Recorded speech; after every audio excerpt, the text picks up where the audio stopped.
এখানে 2 কাপ পরিমাণ চিনি দিয়েছি, 1 কাপ পানি।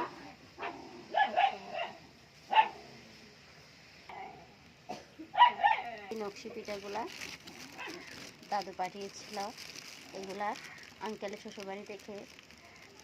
এগুলা এখন ভেজে নেব।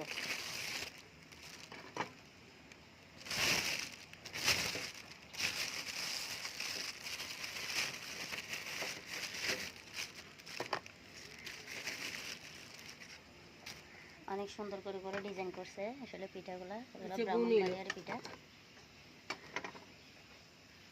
এখন তেলে দেবো।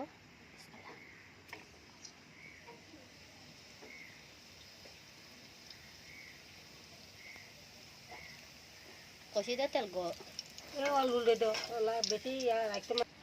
যখন পিঠার কালারটা পরিবর্তন হয়ে যাবে, এই যে এটা লাল হয়ে যাবে, তখনই পিঠাটা তুলে নিব।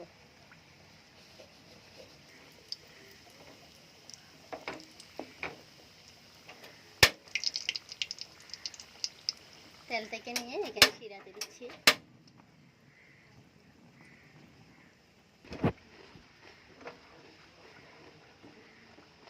ভাজা হয়ে গেছে।